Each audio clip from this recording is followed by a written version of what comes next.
What's going on, family? It's your boy Money Mike back with another YouTube video here. Today, we're talking about how credit scores are getting ready to change. There's new scoring models coming out, new different things coming out there. So if you want to know more about how these models are going to change and how that's going to affect you, then y'all stay plugged in.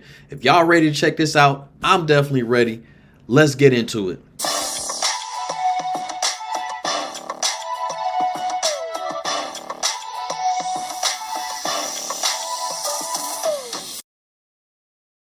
What's going on, everybody? It's your boy Mike Macklin, aka Money Mike, the financial Thanos, because I'm snapping my fingers and I'm turning your financial problems to dust. That's right. Today we are talking about some changes going on with the credit bureaus, how they're scoring things and things like that. So we're going to check out a video talking about this a little bit. I'll provide my insights. And as always, make sure y'all leave comments below with any questions y'all might have or any concerns you might have after you see this video. But without any further ado, we're going to go ahead and get right into this thing. The first of many changes is that the three national credit reporting agencies, which is Equifax, Experian, and TransUnion, have extended their free weekly reports until December 31st of 2022. Originally, before the pandemic and everything that was going on in the world, you were only allowed to request one credit report once a year. So the only way you can get free annual credit reports is by visiting annualcreditreport.com. As a reminder, credit reports are different from credit scores. Credit scores is just an algorithm that determines your credit worthiness depending on your history. Your credit report is just what it sounds like.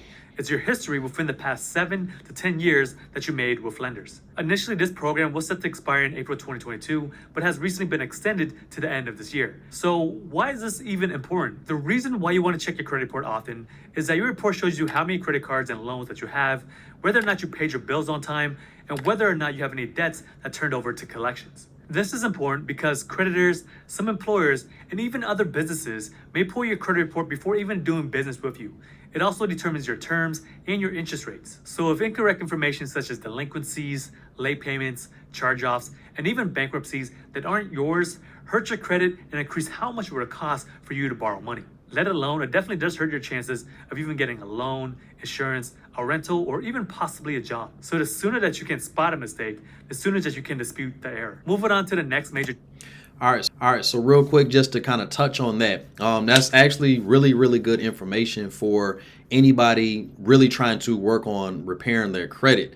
A lot of times, you get old information, or you may do something to fix your credit, but then only to have some things show up later. So having the ability to actually look at your credit scores more often is actually very advantageous, and I would encourage anybody to go ahead and make sure that you check your credit often, because you don't want any surprises. And if anything pops up, you want to be a bit more proactive and be able to get in front of this thing. So let's get on to this next one.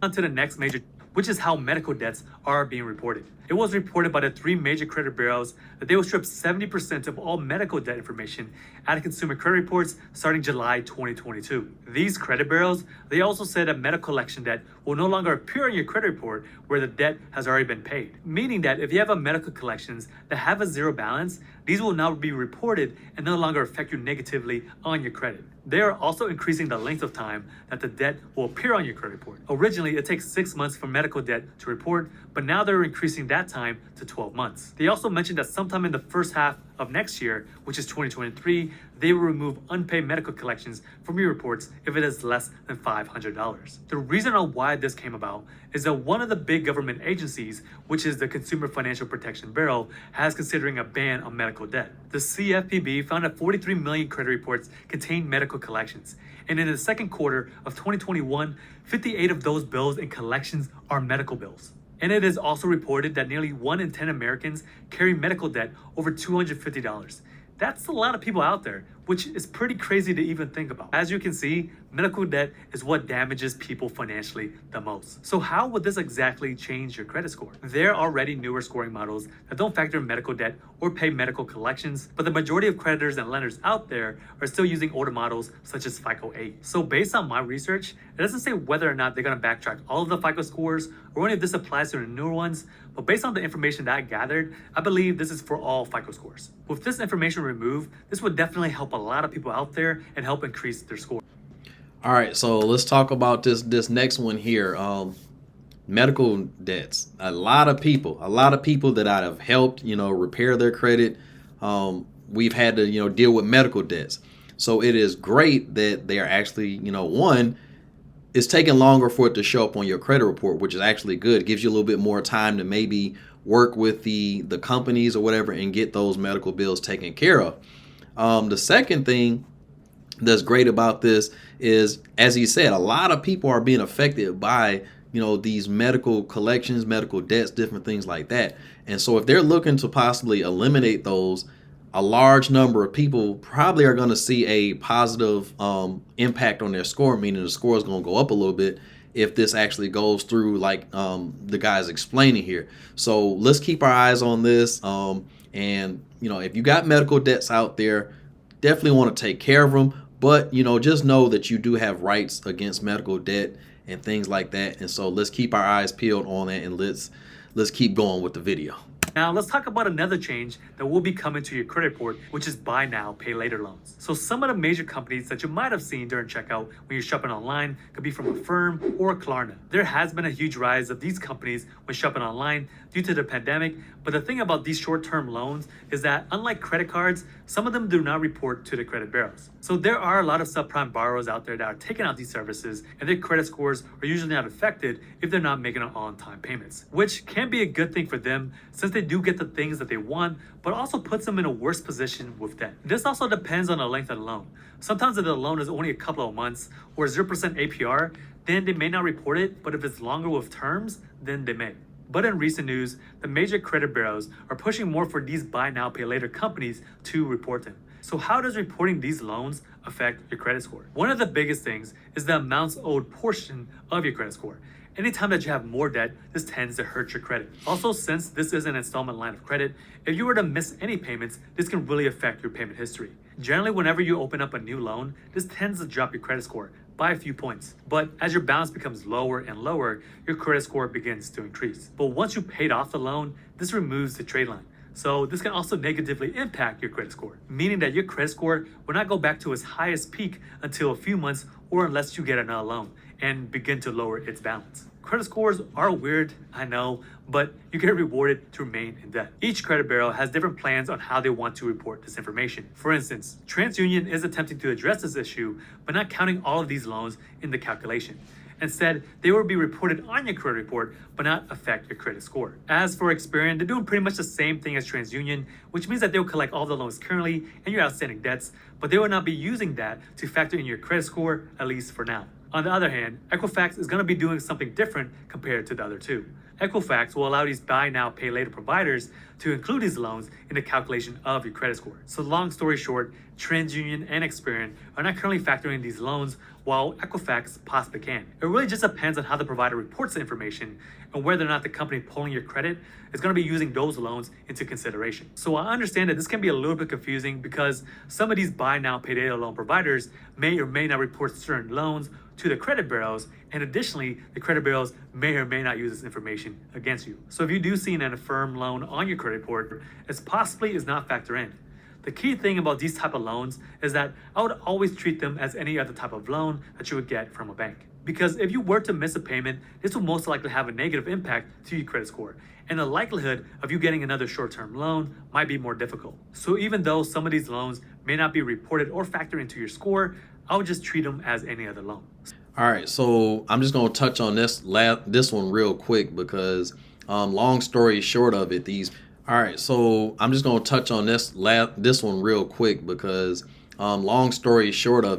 buy now, pay later loans, some of them or a lot of them, it sounds like, it's not even reporting. So that's not even helping you. You're getting loans and things like that to try to, take care of what you need to take care of, but those things aren't reporting. And a lot of people, again, I have a lot of credit clients that their credit is not great because they don't have a lot of credit.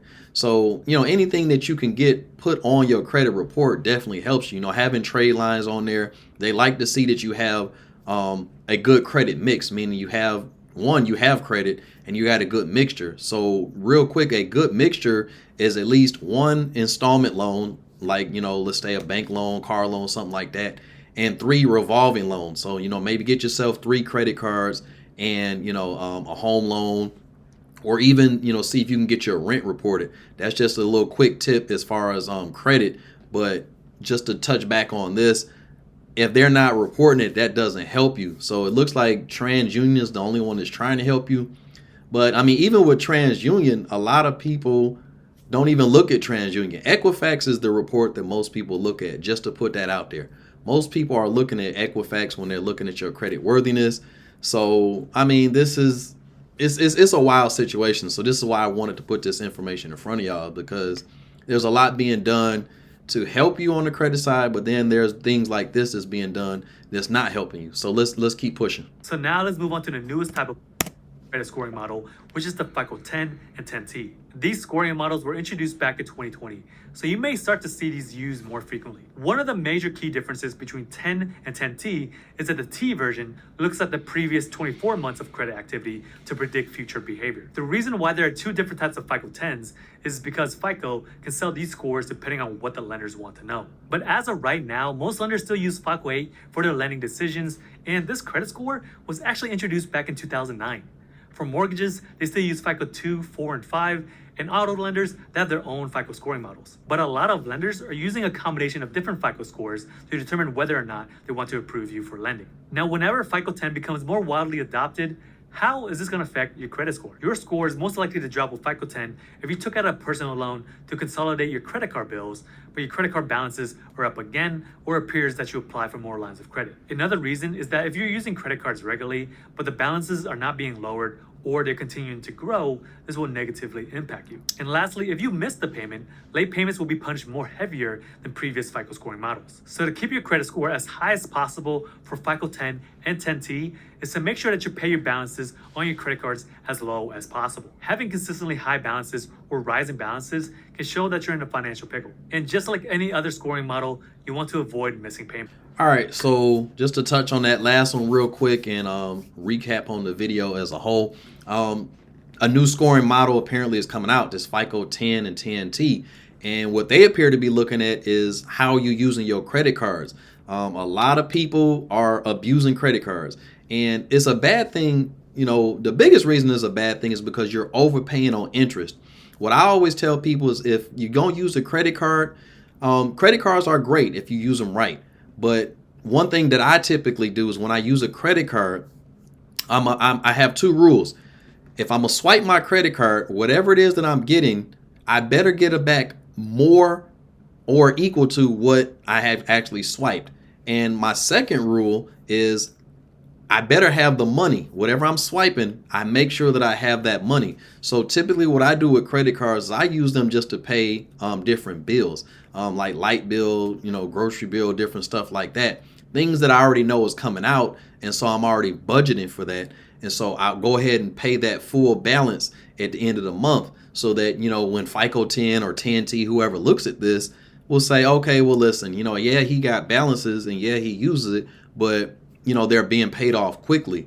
So that is pretty much the lump sum of that. All right, family. So there we have it. The changes is going on to the different credit scores, credit bureaus, different things like that. A lot of really interesting information. Some things are advantageous, some things not so much. But the bottom line of all this is, you want to be very, very careful with how you're handling debt. We all know, times are getting a little crazy right now, but don't let that, scare you or make you feel like, you have to make these drastic changes to your life. Just understanding how credit works, how your finances work, will definitely help you. If you don't have a plan for your money already, you want to get a plan. I actually offer a financial consultation to help people create financial plans. So if you want to learn more about that, I will put that down in the description here, the link to my website with that information. You can book you actually a free 30-minute consultation with me, and we can get on the right side of this thing. But for now, that has been my time. This has been Money Mike with another reaction video looking at credit. Hope you all enjoyed it. If you got any questions, make sure y'all comment below. Make sure y'all smash that like button for me and subscribe to this channel because, again, I'm trying to put out some great content, put this heat out for y'all to get y'all on the right side of the money. And as always, I love you. God loves you. He smiles when he sees you, and he sees you all the time, so he's always smiling. So why aren't we? Hey, y'all take care of yourselves. Again, don't forget to like, comment, and subscribe. And I will catch you guys on the next one. Take care of yourselves. God bless you all. Gone. Today's video is sponsored by my company, Money Mike LLC. And in my company, I work with individuals just like you through financial mentoring and coaching, where we talk about strategies to help you to get to your financial freedom, whether it be through making more money, rapid debt elimination, helping you lower your taxes, investment education, or how to repair or build both personal and business credit. Now, if you think you might be interested, my website is in the description box of this video. The website is going to allow you to book a free 30-minute financial planning session with me, and we can discuss if I'm the right fit for you.